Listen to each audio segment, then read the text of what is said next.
All right, Geekery Book Club. A couple of you asked for a podcast from me, and I am so sorry. What were you thinking? This is, well, I don't know. I change my name every time, but you know who I am. I'm here to give you the first and possibly last podcast I'll ever do. So I was thinking, what should I talk about in this podcast? And I figured about a month ago, I made a joke post that's actually become kind of real, posted in the Discord, that I was going to be playing old video games from the summer of 2001 and earlier, all this summer. It was kind of a response to Crazy Taxi going AI and how I was so hype when I first saw it, and then I was no longer hype when I found out it was going to be made with AI, because AI sucks. So, my post was kind of parodying that video where they were like, every minute in Africa, 60 seconds passes. Together we can stop this. So, yeah, it was kind of a joke, but I figured maybe I'll make something out of this for the whole summer. And I've been holding to my rules. The rules being, of course, summer of 2001 or earlier, um, remakes that capture the spirit of the originals, they count. Nothing newer. I kind of was thinking maybe I'd do one exception, but I actually haven't played a game like that yet, so ignore that. So anyway, I got a small list of games here. I've been playing a lot of games, but I could just go on forever. So here's a small list.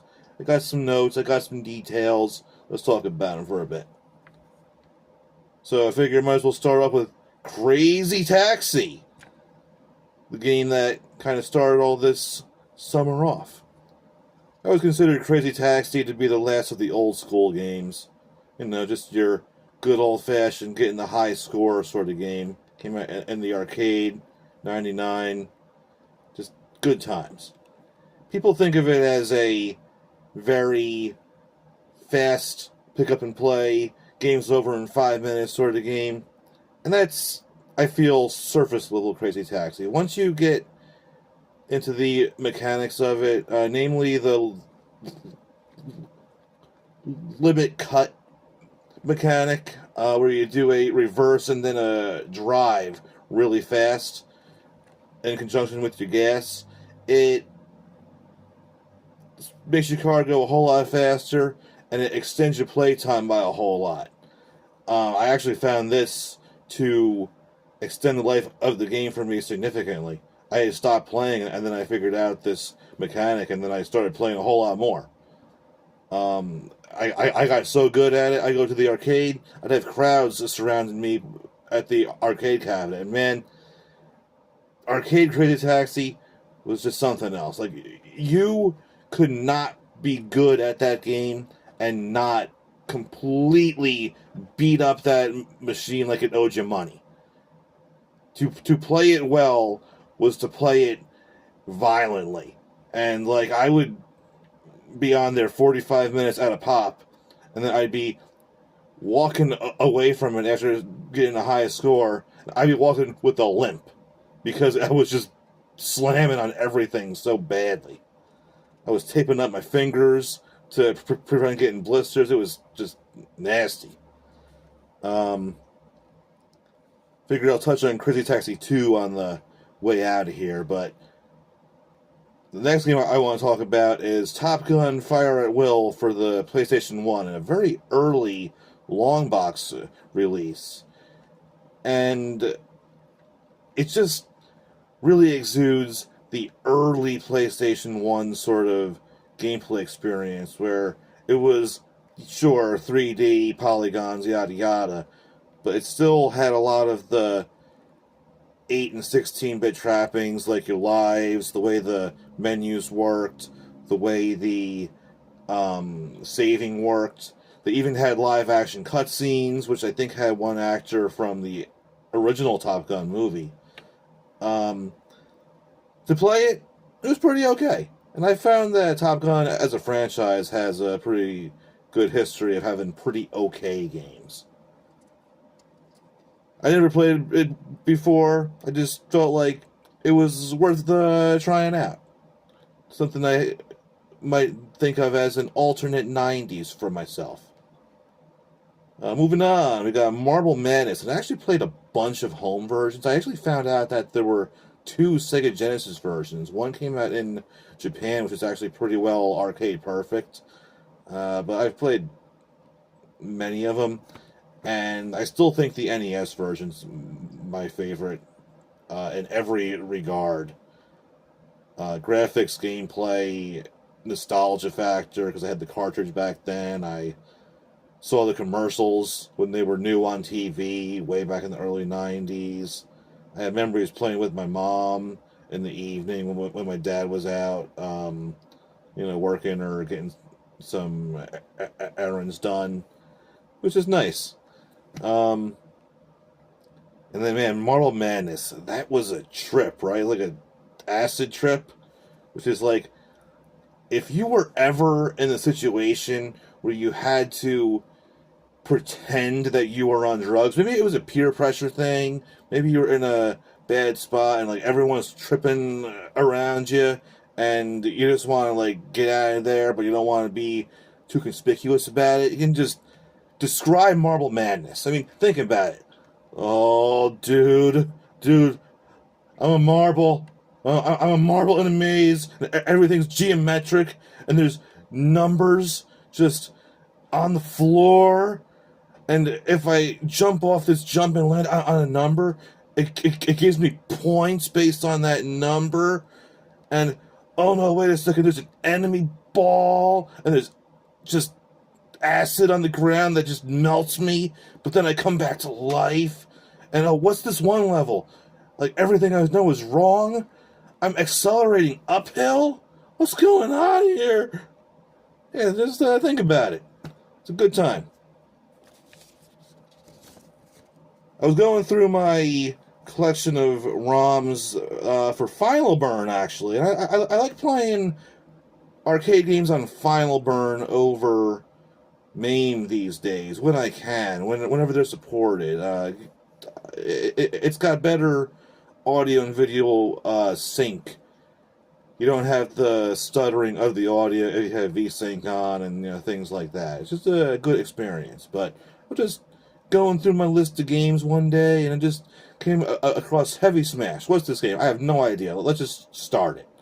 You got a big Data East logo. It's from like 1994. It's even before you play it, it's just awesome. But then you start playing it, and you find out it's futuristic handball. It's like 5-on-5 plus goalies. There's the goal on each end. Think of it like soccer or hockey, but handball. I don't know. I don't know handball, but what I can tell you is that this game is hype to play. It's so much fun. You get 3 buttons. You get offensive, defensive, all sorts of options. The goalie's more useless than the goalies in Wayne Gretzky's 3D hockey. It's a blast. And oh my goodness, I don't know what they were doing for Data East arcade hardware in '94, but this has the best chip tunes I've ever heard in my life. They're so good. Check it out if you get a chance. I've never seen it in arcades. I don't think it's been on any compilation.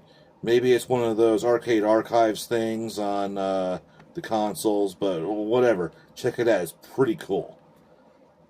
Another game, which I actually did a little bit of a twist, because we all know the Aki, the AKI wrestling games from the 90s for the N64. Like, I was a big fan of those. Still am a big fan of those. I used to play them so much when we were kids in the 90s. Friends, family gatherings with my cousins. We would have like pool parties in the summer, right? And my uncle, uh, aunt and uncle, they had a pool in the backyard, a deck around the pool. It was a pretty sweet setup, and yeah, all of us kids were upstairs in my cousin's bedroom with his N64, and we were just playing all sorts of four-player games. You know, your Mario Karts, Diddy Kongs, and of course WCW, NWO Revenge, WWF WrestleMania 2000, games like that, and they were good times. I mean, we got so into it. We would do things like, I don't know. It was the late '90s, but I just loved Brian Knobs, right? You know, his gimmick was Pity City, so he would take his opponent's face and stick his opponent's face in his armpit. Pity City, right? So we used to add kids stipulations to our gameplay, where whoever would lose had to get Pity City from the winner. So yeah, I had a lot of cousin face in my armpits. I mean, we would get like really nasty, like the Nasty Boys, Brian Knobs, with it, because this was you know, I was getting older. I was starting to get smellier. You know, you're hitting puberty and stuff. So I didn't want to take a shower because I wanted to smell so bad for Pity City that I was like, "Nah, Mom, I'm all good. Don't want to take a shower." My mom said, "You get your smelly butt in the shower right now." So, okay, Mom, fine, thank you very much. Go to the bathroom, close the door, turn the shower on, sit on the toilet seat for like 20 minutes. I splash a little water in my hair, and then I come out of the bathroom, and we go to my aunt and uncle's house, and like, she couldn't tell, but my cousins could tell. Oh my god. But yeah, WCW, NWO Revenge, WrestleMania 2000, No Mercy, all good games. But like I was saying, I was doing something a little bit different. There's like a big ROM hacking scene for these games, and I decided to try a WrestleMania 2000 ROM hack called WCW Saturday Night, which converts it to I think it's late 80s and early 90s WCW. So you get, you know, your Ric Flairs, your Ron Simmonses, Lariato, oh shoot, I'm blanking. Stan Hansen. Stan Hansen is his name. Stan Hansen. Loads of other guys. I've been playing as Michael Hayes of the Freebirds in Bad City, USA. Oh, it's so good. I had Teddy Gordy as my tag team partner. Unfortunately, the game didn't support the full Freebirds rules, but I could still come out as the Freebirds with Teddy Gordy, and it was just a lot of fun. I ended up getting the TV title and the NWA title, which, you know, WCW and NWA were affiliated back then. Oh man, it was so good. At a certain point, Dusty Rhodes came out and called me out and challenged me to a match for the NWA Championship, and it was so good. Alright. Less of a particular game, but just an experience, right? Sometimes those old controllers, you just can't beat it. Well, I got myself retro bit Sega Saturn controllers. I actually have like the version 2 2.4 gigahertz version, which with a firmware update you can get a USB wire connection, and these are Sega Saturn reproduction control pads. They're pretty nice. These version 2s, so far they've held up great for me. I actually had an older version 1 Bluetooth, and that one was infamous for having the plastic cross under the D-pad get broken. You can fix it with an official 90s Sega version 2 Saturn pad, like the plastic parts from that, but I haven't come across a broken Saturn pad to fix it yet. But anyway, the Retrobit version 2 Saturn pad, I played a bunch of Sega games and some games that wouldn't be that, but still work fine with it. I think I even played the Data East Heavy Smash with it. Yeah, Saturn pad, those, 3 on top, 3 on bottom buttons, shoulder buttons. For some games, you just can't beat it. Your Sega Saturn Street Fighter Alpha ports, very nice. I was playing the PS1 Marvel vs. Capcom, which was infamous for having a seriously nerfed tag mode. But I like to play that game as what if Marvel vs. Capcom was a one-on-one fighter, which, like, the main gameplay of that is that. And, play the PS1 game with a Saturn pad, pretty dang fun.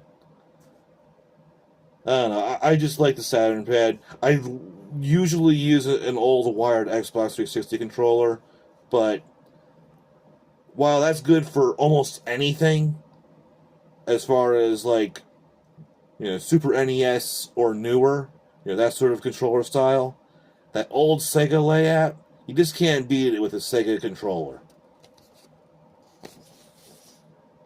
And it looks like my final note is actually going to be Crazy Taxi 2.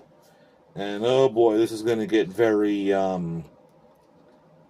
very interesting. I might want to get the kids ready for bed, because at the very end of it, it's going to get a little bit funky. But yeah, Crazy Taxi 2 came out just about 25 years before I started this whole idea, this summer project. Could it really be called a project? I'm playing video games. Anyway, that was just a good little sequel. I loved that game back then, still love it now. Came out in a weird time, It was funny, because I got the game, and the day I got the game, I was just angsty for really no apparent reason. I guess it was just, me being a teenager. But I got to playing it that week, and then weeks, and then months, and into the summer. I got so good at it, like, the crowds in the arcade. Well, this was a console game, but I kind of still got that sort of aptitude at it where I could play it literally 2 hours at a pop, and doing things like the limit cuts and stuff like that. I was actually really wearing on the knuckle on my index finger, like where it joints into the hand, the palm of the hand and the back of the hand. That summer, I was just, like, really sore there. There were some days I just had to stop playing the game because I was that sore. Thankfully, no lasting damage. I'm doing fine now. But that was just interesting. Oh man, but probably my favorite Crazy Taxi 2 story, which isn't even the most noteworthy one with regards to the game, because, real fast, this was my one Dreamcast game that I got new that just stopped working like a few weeks after I got it. Thank goodness my parents were pretty friendly with the manager at the old Funko Land back in the day, because He was supposed to, like, say, contact Sega to get the exchange, but, you know, they took the game to him, and he said, yeah, you know what, I'll take care of you right now, don't worry about it. And later that day, I was back playing Crazy Taxi 2 again. So, you know, thank goodness for him. But, yeah, strange story. And, you know, say goodnight to the kids because this is going to be one for the ages. So I was walking home from school one day, just beautiful spring day in 2001. Had a pretty okay day, freshman year of high school. School year's wrapping up, and I go home, go, hi mom, gonna do my homework soon, and my dad had already been home for a little bit, and, like, she had told him first, and then they both told me that something happened with the family computer. And apparently what was going on was my mom was at home and she was like, I'm going to use the computer now. And, well, let's just say I was walking home. I was thinking I was going to be playing some Crazy Taxi 2 after I finished my homework. But, nope, no. I got home. I had one of the weirder conversations I ever had with my parents because my mom somehow infected the computer with, like, all the toolbars, all the bookmarks, all the pop-ups of the naughtiest websites that you can possibly imagine. And yeah, teenage boy, you know, normally might be all like, yeah, okay, this stuff's pretty interesting. I think I'm just gonna, you know, stay here and just peruse this for a little bit. My parents might not like it, but you know, it's right here, so I'm gonna take a look at it. But now my mom got a little bit curious, and she got a little bit too curious and a little bit over her head. And long story short, I was the only one in the house who knew how to use a computer well enough to undo what she did. And there was a lot going on. I mean, I swear she had one of those, like, dancing girls on the desktop sorts of things going on. And I was like, Mom, what did you do? And she said, it just kind of popped up. I don't know what happened. Like, yeah, sure, Mom. Like, we all know, this sort of thing just doesn't pop up. You gotta go to it first. You gotta be, you know, really, loosey-goosey with the computery. And, apparently she was. So, yeah. Instead of playing Crazy Taxi 2, I was busy trying to find the cure for computer herpes. So, yeah. Thanks, Mom. That was really, really, really great of you. Love you, Mom. Love you, Mom. Rest in peace, but love you so much. Oh, boy. Well, that's all the notes I got for gaming. My Jamal inspired gaming project for the summer. I hope you enjoyed this little trip down memory lane, this little trip down some new games I never played before that I kind of wish I played back then, or I kind of wish I had back then. I don't know when or if I'm going to be doing any more of these, but I'm sure I will see y'all at book club in, I guess, in a couple of weeks, maybe next week if I'm reading my calendar correctly. So, see you for grommets, and have a good one. Bye-bye.